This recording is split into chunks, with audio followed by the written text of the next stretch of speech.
So today, boys and girls, we're going to read The Lorax by Dr. Seuss. Anybody know why we're reading Dr. Seuss today? Because it's his birthday. Very good, Willie. It's his birthday. Next time, raise your hand. All right, so we're going to read The Lorax. Everybody ready? Yes. All right. The Lorax by Dr. Seuss.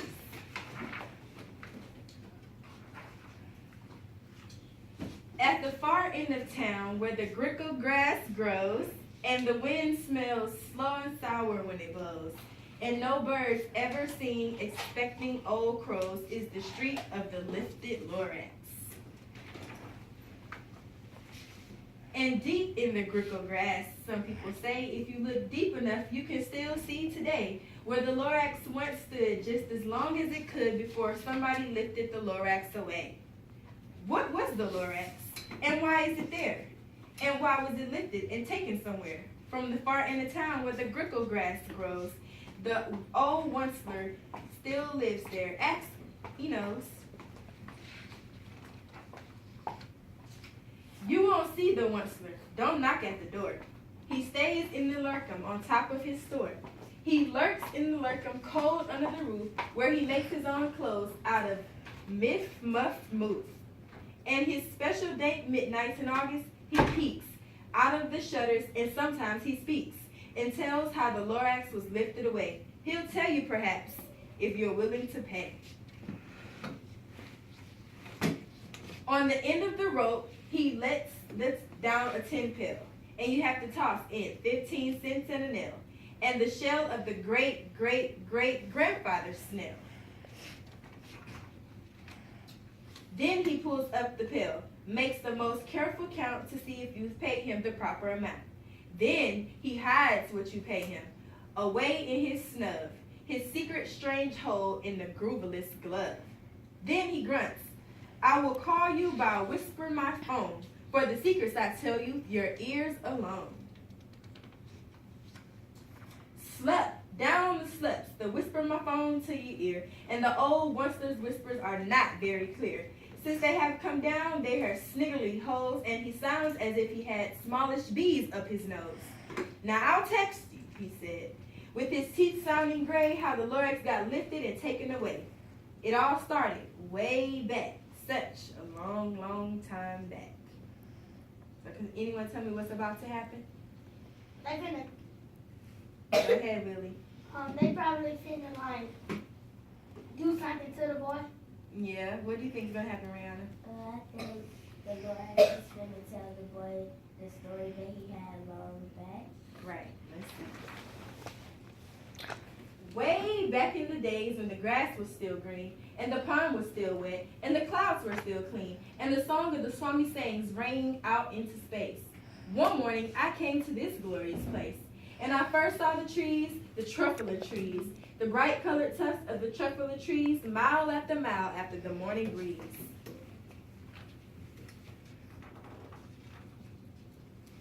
In none of the trees, I saw brown barbalocks frisking around the barbalot suits as they played in the shade and ate truffula fruits. From the rippleless pond came to the comfortable sound of humming fish humming while splashing around. But those trees, those truffula trees, all my life I've been searching for trees such as these. The touch of their tufts were much softer than silk, and the sweet smell of fresh butterfly milk. I felt great leaping of joy. I knew just what I'd do. I unloaded my cart. In no time at all, I had built a small shop. Then I chopped down a truffula tree with one chop. And great skillful skill with a great speedy speed, I took the soft tut and knotted a need. So what do you think the need is?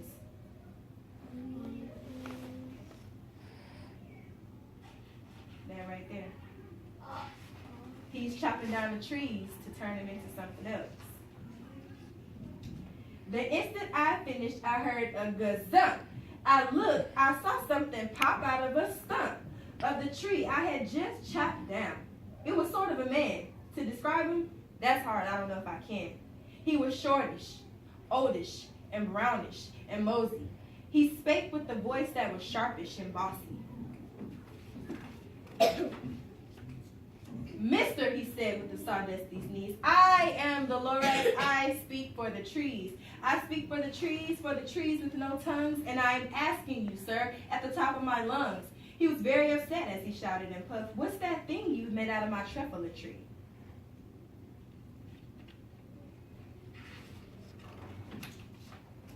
Look, Lorax, I said, there's no cause for alarm. I just chopped down one tree. I am doing no harm. I'm being quite useful. This thing is a need. A need, a fine something that all people need. It's a shirt. It's a sock.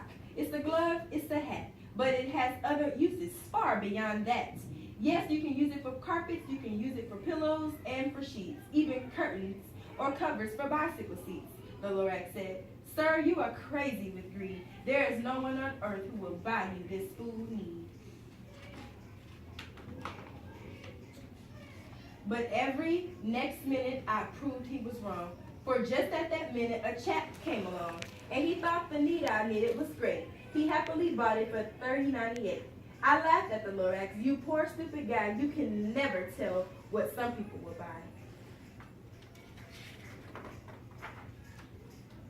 I repeat, cried the Lorax, I speak for the trees.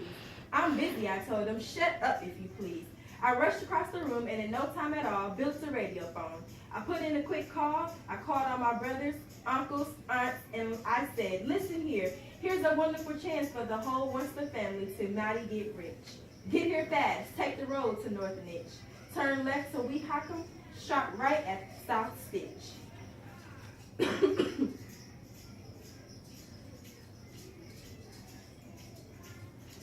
And in no time at all, in the factory I built. Teachers and students, pardon the interruption. Teachers, at this time, please send your students from the fruit and veg program to the cafeteria. We were all kneading knees, just as busy bees, to the sound of the chopping truffle trees. Then, oh baby, oh, how did my business grow? Chopping down one tree was too slow. So I quickly invented the super axe hacker, which hacked off 4 truffle trees at one smacker. We were making knees 4 times as fast before, and the Lorax, oh, he didn't show up anymore. So what has happened? He's created a machine to whack down all the trees.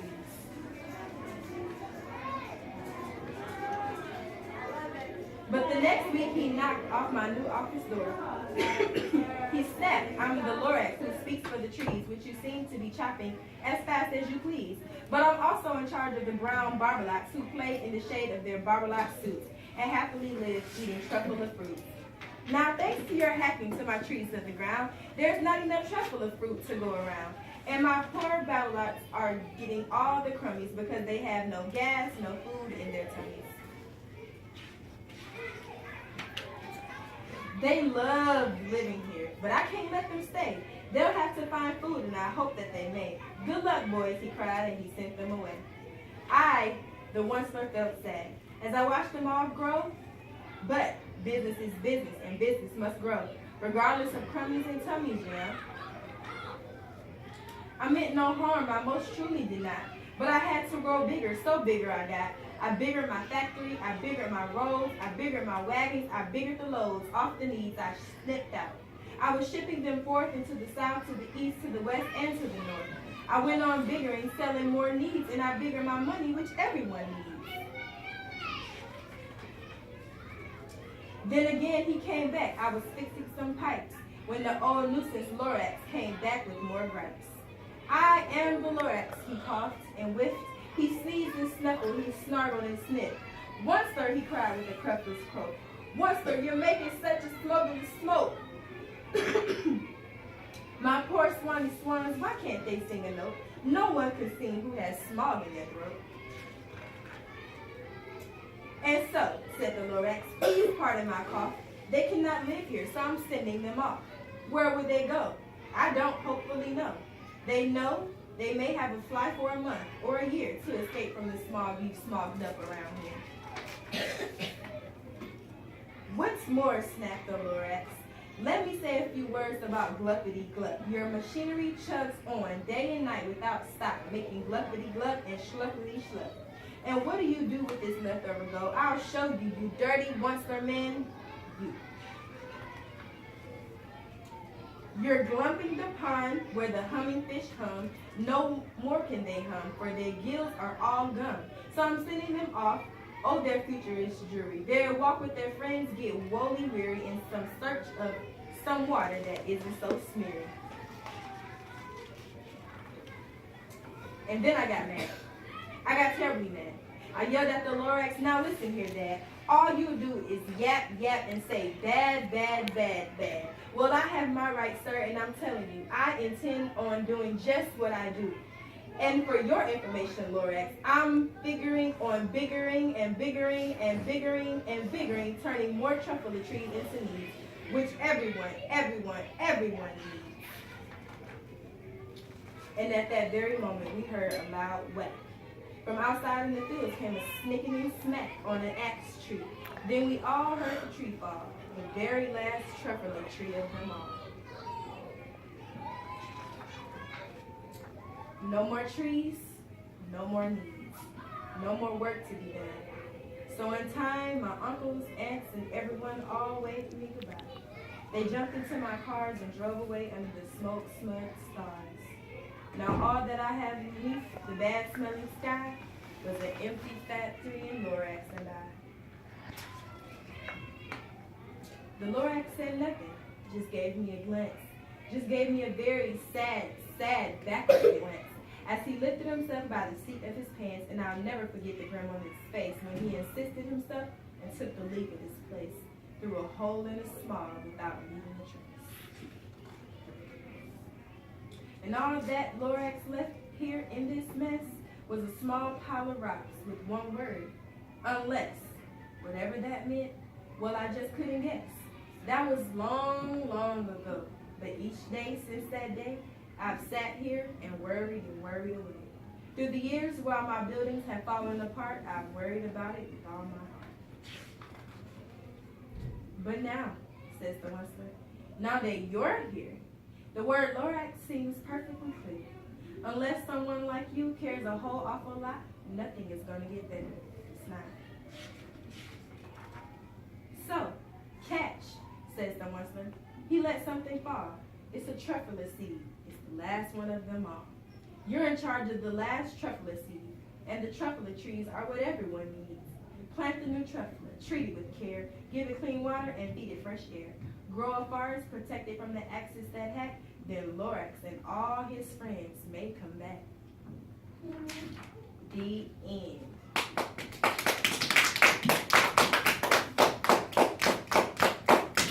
Alright, so what kind of literary devices did we see in this story? Can someone raise their hand and tell me?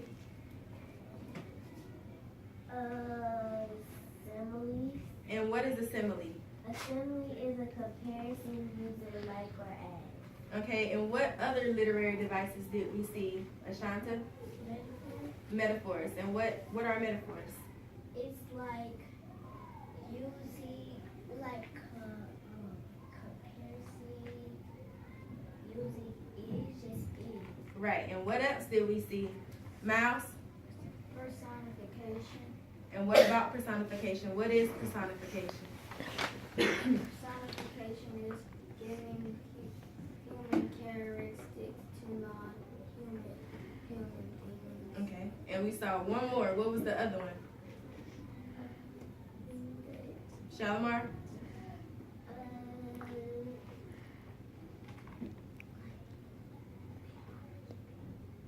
Can someone help her out? Brianna? Alliteration. And what was alliteration? Peter Piper picked the pepper. Right, so it's a sentence that all the words begin with the same letter. All right. So what we're gonna do is you guys are gonna give me examples from the story of alliteration. All right, you ready? So the first one.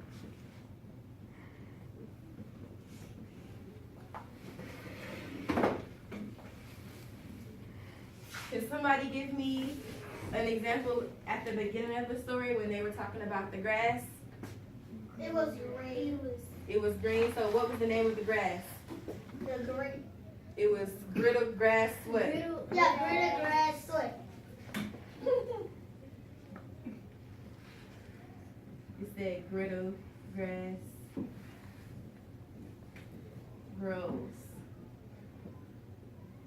All right, simile.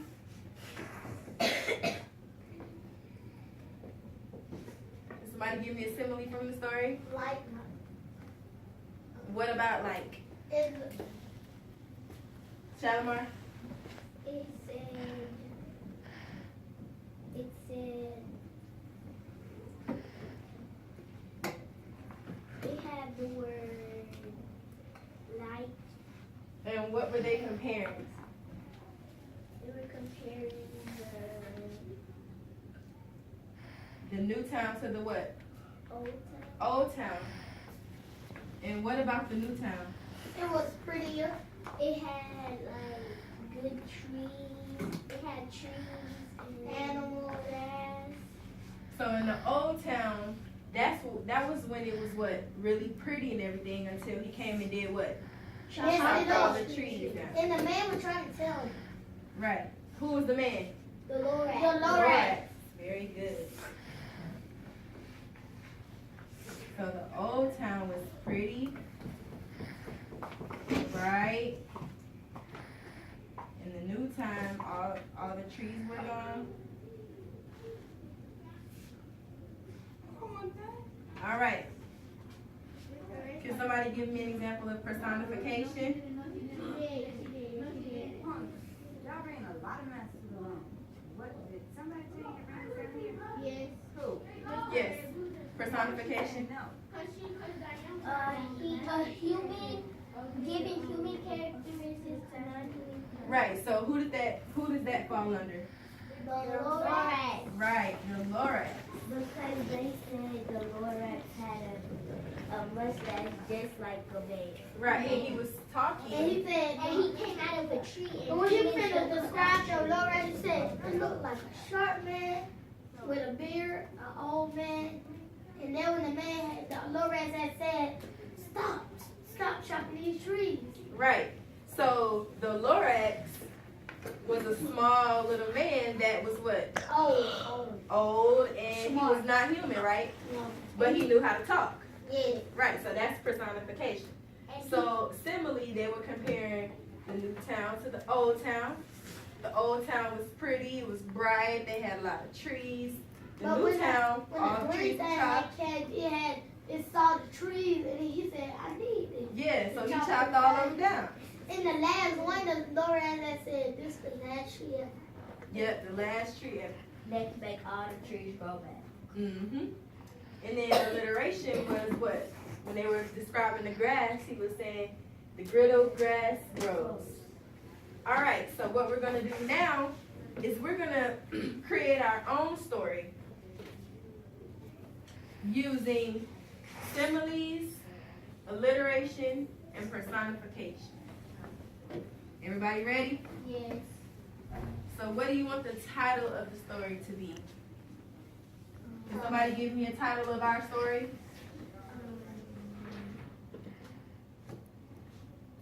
What's the mascot here? The tiger. Emma Hutchinson Tigers? That's the best. That's the I thought it was the Wildcats. no. The tigers. It's the tigers. So the name of the story is going to be Emma Hutchinson.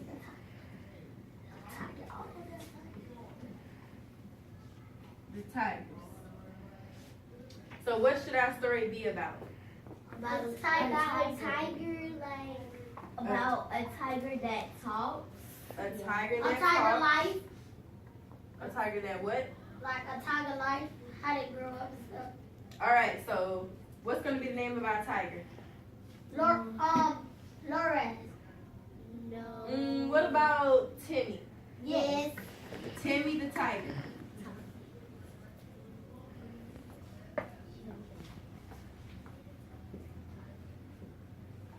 So how can we use this with alliteration? We can say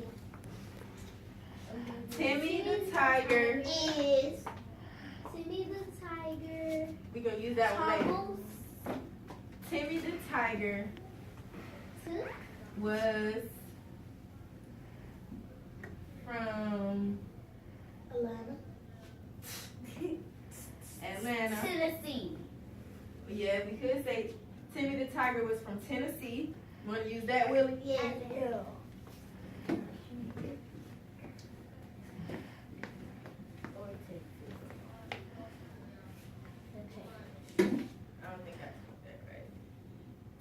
Tiger was from Tennessee. but he lived in. Or Texas. Now we could say Timmy the Tiger was from Tennessee, but he lived in.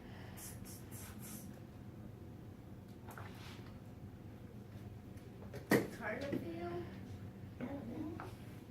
Let me see. Timmy the Tiger was from Tennessee. We can just leave it at that. So that's on our first page. Timmy the Tiger was from Tennessee. Give me an example of a simile, Willie, using Timmy the Tiger. He is a funny tiger. Timmy the Tiger was as funny as. A cloud.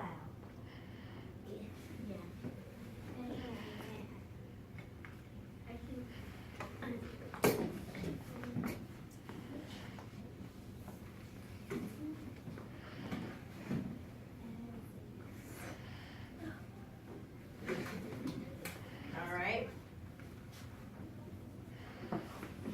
I need an example of personification. Timmy the Tiger was from Tennessee. He was as funny as the clown. So what's the next one? Timmy the Tiger.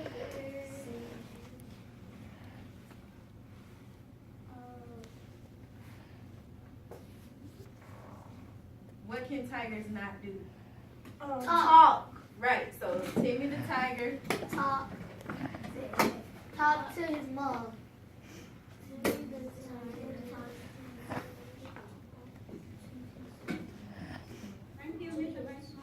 His mom about what? About homework.